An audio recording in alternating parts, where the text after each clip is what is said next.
신명기 21장부터 26장까지는 모세의 두 번째 설교 가운데 네 번째 단락인 일반 사회 생활 관련 규례에 대한 내용인데, 오늘 우리가 읽은 22장 크게 세 문단으로 나눌 수가 있습니다.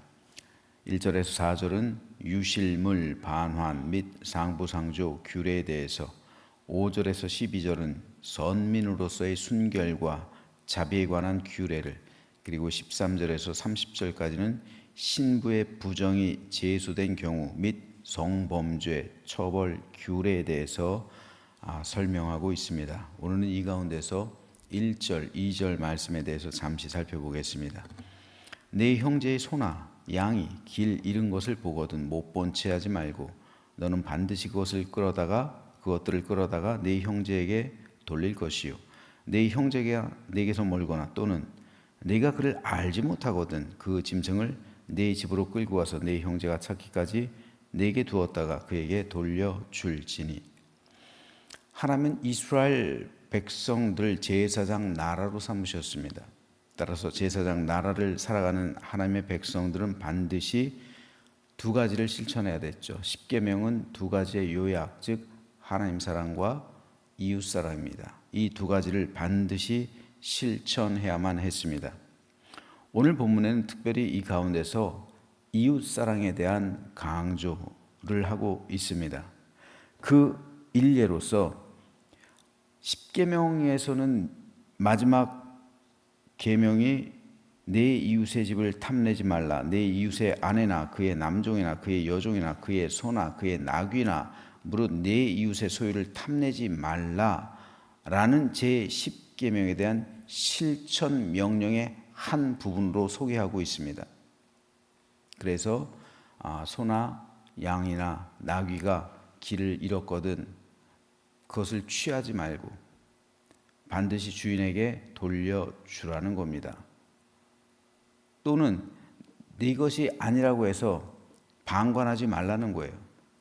그냥 가버리면 만일 그 나귀나 소나 양이나 염소가 들에 있다가 악한 짐승에게 찢길 수 있잖아요. 네 것이 아니라고 해서 그냥 방관해버리고 가버리면 죽을 수 있기 때문에 반드시 내 집으로 데리고 가서 그를 돌보아 주라는 거예요. 그리고 주인이 오면 주인에게로 찾아 돌려주라는 겁니다. 이렇게 이웃사랑을 실천하기 위해선 반드시 두 가지 사실이 있어야만 했습니다. 그것은 첫째로 이웃사랑을 실천하기 위해선 희생과 수고로움이 동반된다는 거예요.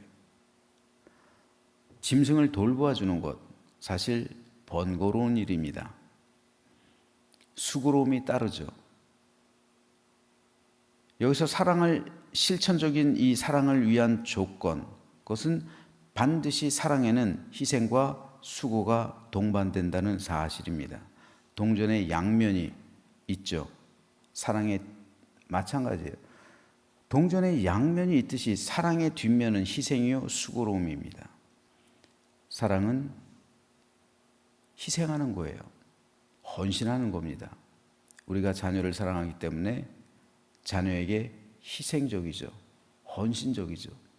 마찬가지로 사랑의 뒷면은 희생이요 헌신입니다. 사랑은 입으로 하는 것이 아니라 손과 발로 하는 겁니다. 사랑은 말로 하는 게 아니라 행동으로 하는 겁니다. 그래서 요한은 사랑을 가리켜 이렇게 정의했습니다. 누가 이 세상에 재물을 가지고 형제의 궁핍함을 보고도 도와줄 마음을 닫으면 하나님의 사랑이 어찌 그 속에 거하겠느냐. 자녀들아, 우리가 말과 혀로만 사랑하지 말고 행함과 진실함으로 하자. 형제가 궁핍하다면 말로만 사랑한다고 하지 말고 먹을 것을 제공하고 입을 것을 주고 생활할 수 있도록 도와주라는 겁니다.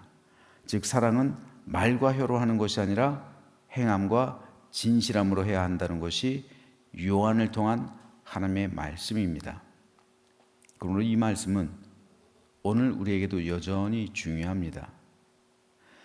나귀나 양이나 염소나 소가 길을 잃었을 때 그 짐승들 데려다가 먹이를 줘야 되고 잠잘 때를 제공해 줘야 되고 언제 올 줄 알아요? 이 주인이 그 넓은 들에서 언제 올 줄 압니까? 빠르면 며칠이겠지만 길게는 몇 달이 될 수도 있는 일이에요. 그러나 이렇게 수고로움과 희생을 통해서 이웃사랑을 실천할 때 그 나라가 하나님 나라가 되는 거예요. 마찬가지로 우리 역시 말로만 아니라 사랑의 실천자들이 될 때 우리 안에 하나님 나라가 임하는 겁니다. 그럴 때 우리 가운데 행복과 기쁨이 넘치는 천국의 삶이 펼쳐지게 되는 거예요. 은혜를 받는 사람은 그 사랑 때문에 기뻐할 수 있는 것이고 은혜를 베푸는 사람은 베풀 수 있어서 감사한 거예요. 바라기는 우리 교회가 이렇게 기쁨과 감사가 넘치는 아름다운 천국 공동체가 되기를, 그래서 모두들 사랑의 실천자들로 발견되기를, 그래서 하나님의 놀라신 은총과 축복을 받아 누리는 우리 모두가 되시기를 주님의 이름으로 축복합니다. 둘째로, 사랑은 실천적인 사랑을 하기 위해서는 또 우리가 깨달아야 할 것은 사랑은 감정이 아니라 의지라는 사실. 여러분, 사랑은 감정이 아니라 의지예요. 이 사실을 우린 깨달아야 돼요. 우리가 사랑을 실천하기 위해선 감정으로 하는 것이 아니라 의지로 해야 된다는 사실을 우리는 오늘 깨달아야 합니다.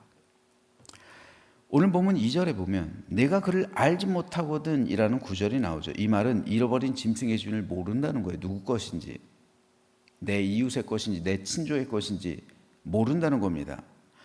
하나님은 그럴 때라도 잃어버린 짐승을 집으로 데려가 맡으라는 말씀을 하시는 거예요.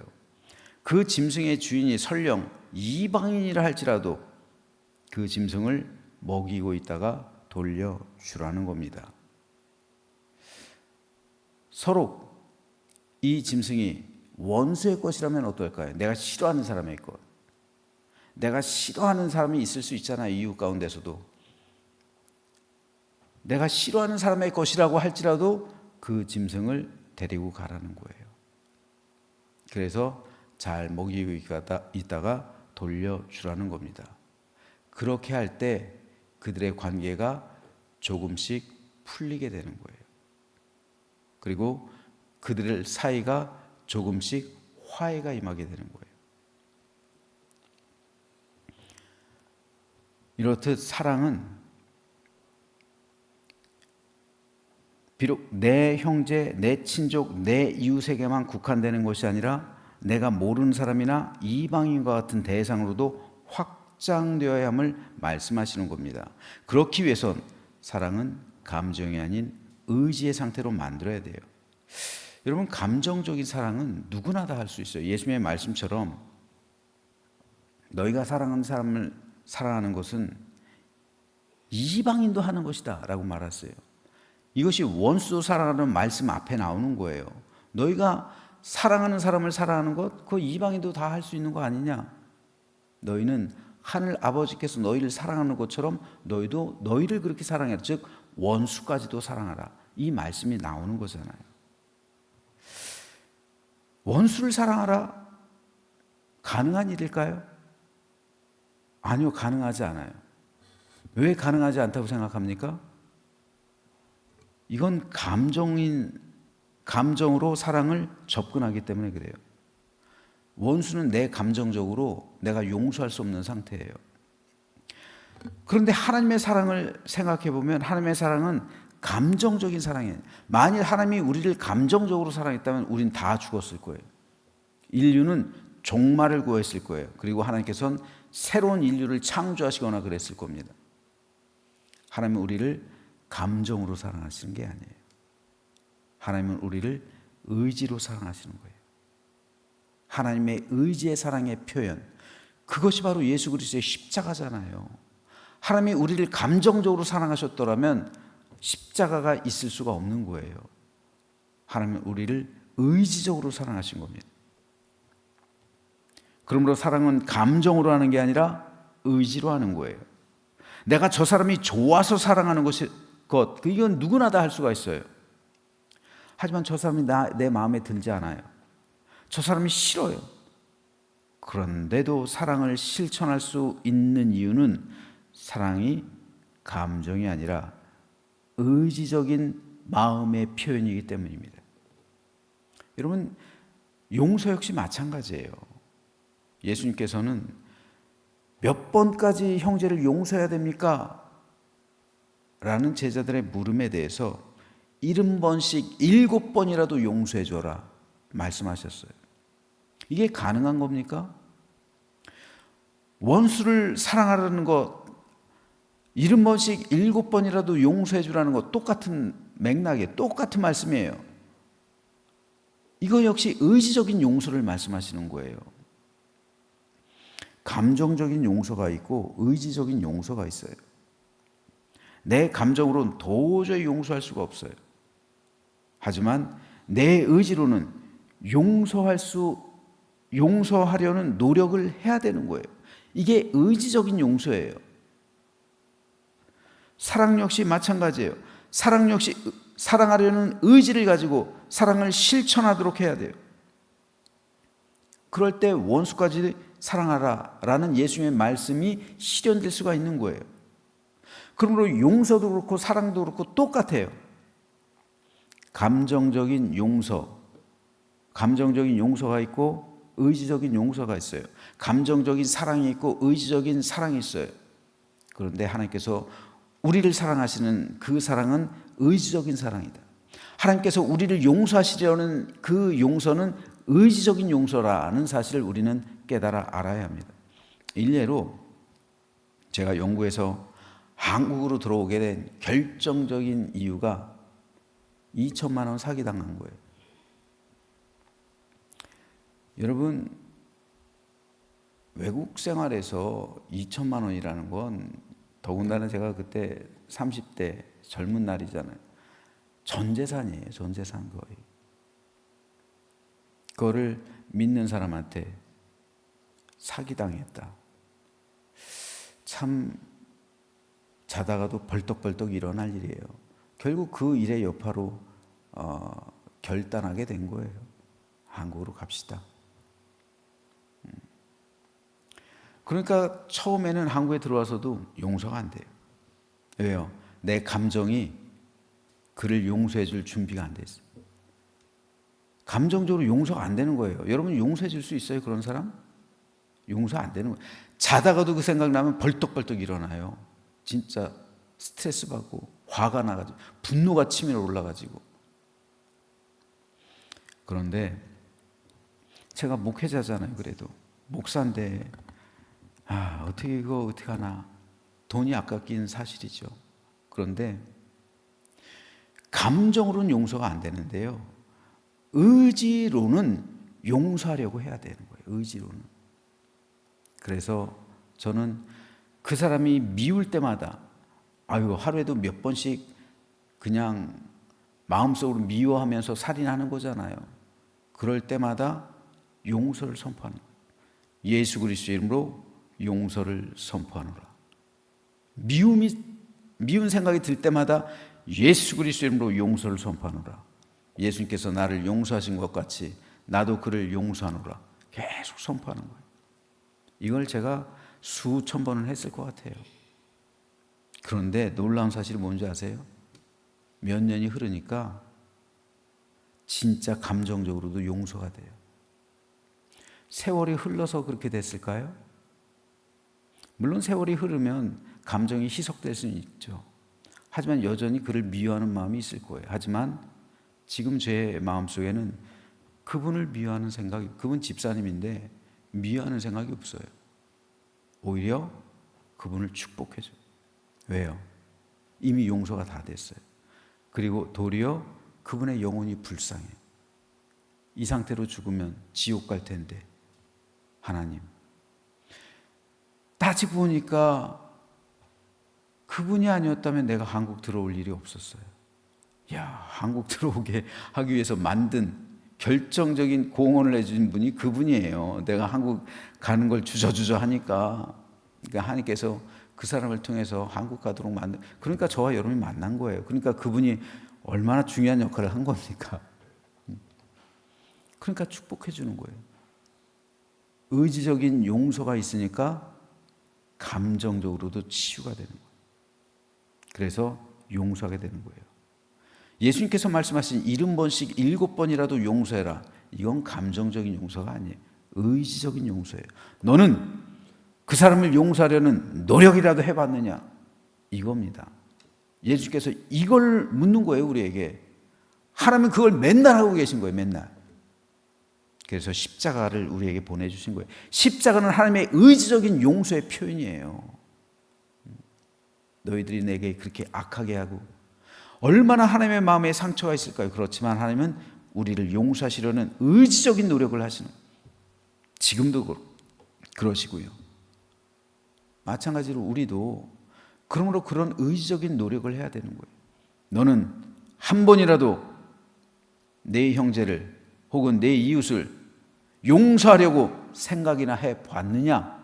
그겁니다. 한 번이라도 내가 그 사람에 대해서 용서를 선포하노라 말해본 적이 있느냐는 거예요. 그러므로 우리는 의지적인 용서를 늘 선포해야 돼요. 그럴 때 내 감정도 어느 순간 풀려요. 그리고 하나님의 마음을 알게 되고 하나님의 은혜의 충만함을 받게 되는 겁니다. 그러기 전에는 하나님과의 나의 관계도 막혀 있는 거예요. 마찬가지로 사랑 역시 의지적입니다. 사랑은 감정으로 하는 게 아니에요. 내 의지로 하는 거예요. 사랑하려는 의지, 이걸 가져야 되는 거예요. 감정으로 사랑하면 내가 좋아하는 사람하고만 어울리는 거예요. 하지만 의지로 사랑할 때 내가 모르는 사람에게도 다가설 수 있는 거예요. 그리고 그에게 선을 행할 수가 있는 겁니다. 그러므로 저와 여러분 모두 의지적인 사랑과 의지적인 용서로서 하나님 나라의 삶을 살아가게 되기를 주님의 이름으로 축복합니다. 그럴 때 우리 삶이 풍요로워지는 거예요. 그럴 때 하늘문이 열리는 겁니다. 그럴 때 하나님께서 대신 갚아주시는 거예요. 내가 용서해 줄 때 하나님께서 더 큰 은총과 축복으로 갚아주시는 거예요. 그러니까 제가 여기 있는 거잖아요. 제가 그를 완전히 용서하게 됐을 때 제가 우리 교회로 오게 된 거예요. 이게 우연일까요? 저는 그게 우연이 아니라고 생각합니다. 제가 그 집사님을 완전히 용서하게 됐을 때 놀랍게도 제가 우리 교회 청빙을 받은 거예요. 참 희한한 일이죠. 하나님이 대신 갚아주신다고요. 사랑도 마찬가지고요. 그래서 하늘의 크신 은혜를 충만히 깨달으면서 하나님께서 대신 갚아주시는 삶, 그래서 사랑의 실천자들이 되어서 하나님 나라의 풍요로움과 하나님 나라의 안식과 평강과 축복을 받아 누리는 우리 모두가 되시기를 주님의 이름으로 축원합니다.